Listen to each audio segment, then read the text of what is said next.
The Baltimore Ravens suffered a heartbreaking loss against the New England Patriots in Week 16. They have unfortunately been all too familiar with these losses in 2025, and Sunday was yet another instance of them handing the opponent the game in the late stages. Baltimore entered Sunday Night Football with a shot at controlling their own destiny and making the playoffs this season. They needed a win to stay one game back of the Pittsburgh Steelers for first place in the AFC North. Instead, they end the night 2 games back and are watching their playoff hopes teeter on the edge. According to NFL.com, the Ravens entered the day with a 39% chance to make the playoffs.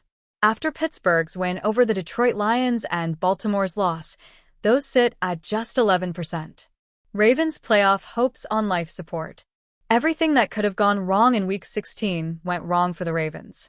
It is a complete shot in the gut for a team that had everything in front of them. Now, they will need some help before they take on the Steelers in Week 18. Obviously, Baltimore must win next week. They will return to primetime on Saturday night, and unfortunately, they will face off against the Green Bay Packers. The Packers are dealing with their own issues, but remain a playoff team with a capable offense and strong defense.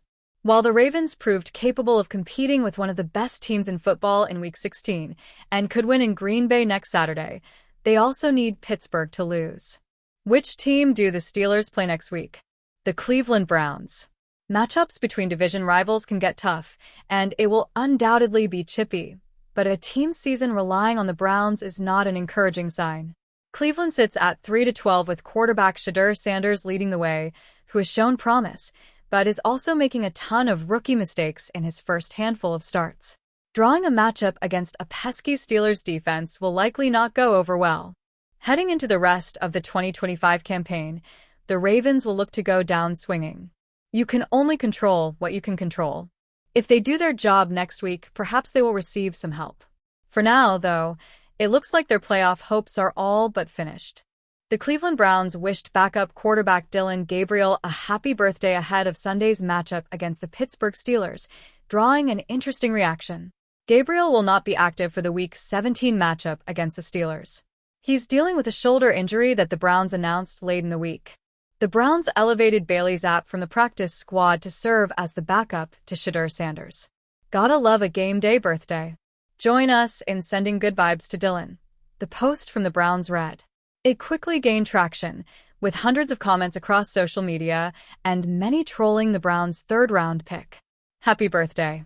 Do a check down for me ASAP, one fan said. Another added, happy birthday. Get well soon as you know about that perfect timing. It waits for no man, but it separates the entertainers from competitors. Nice gift. You literally demoted him to third string yesterday, one fan said.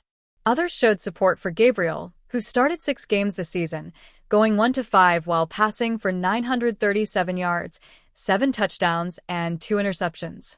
Best QB on the roster. Argue with the wall, a fan said. I feel bad for Gabriel, another added.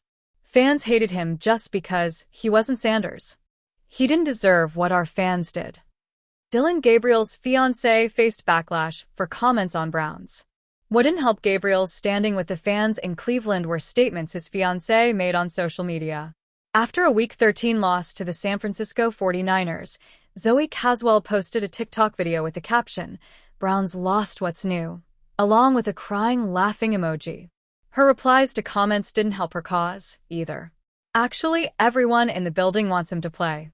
But you wouldn't know that because you've never played in the NFL or been a coach, right? Caswell said in response to a comment. She also criticized fans for booing when Gabriel was starting. Gabriel has not addressed the media since sustaining a concussion in Week 11 against the Baltimore Ravens. He was replaced during that game by Sanders, who has since held on to the starting job. Browns QB Dillon Gabriel may need fresh start. The Browns lack clarity at quarterback moving forward. Sanders has a chance to earn the starting job next season based on how he finishes the year, while Gabriel's future is uncertain. He could remain in Cleveland as a backup or become a trade candidate. He was overdrafted and shouldn't be in the team's plans except as a potential future backup option. Maybe the Browns will choose that route in 2026, or they'll try to trade Gabriel for a late-round pick to another team seeking a backup, Zach Jackson of The Athletic said. The best thing for Gabriel to get a chance to have a real NFL career would be a fresh start somewhere else for his second season. If the Browns have a new coaching staff and front office, that group will have to decide what it thinks about Gabriel and Sanders. The Browns also have veteran Deshaun Watson on the roster. The $230 million quarterback was not activated during his 21-day practice window and will not play this season. However, he is expected to be on the roster next season, likely in a backup role once fully healthy. Many throughout the NFL have weighed in on the physical altercation between Pittsburgh Steelers WR Metcalf and Detroit Lions fan Ryan Kennedy, including Las Vegas Raiders superstar edge rusher Max Crosby. On a recent episode of The Rush with Max Crosby, the Raiders defender pointed out that Metcalf was a good dude, before sharing his 2 cents on the incident with Kennedy, admitting that while he knows that fans can be reckless and crazy, the Steelers are now at a disadvantage following the suspension. "You gotta be smart, bro," Crosby said. "And I don't know what was said, so I can't talk about his situation specifically. But it hurts the team because now they're in the final stretch, and now you got your number 1 receiver out. He's out 2 games, which hurts the team. He'll learn from it. He won't do it again. It's just an unfortunate situation." Towards the end of the first half of the Steelers-Lions matchup last week, Metcalf walked over to where Kennedy was located in the stands and grabbed him by the shirt collar. Metcalf then forcefully shoved Kennedy back, nearly making contact with his face. The NFL suspended Metcalf 2 games for his actions, leaving the Steelers without their top wideout, as Crosby mentioned. A Baltimore Ravens loss to the Green Bay Packers could give Pittsburgh the AFC North title before taking the field in Week 17, however, setting the stage for Metcalf's return in the wild card round.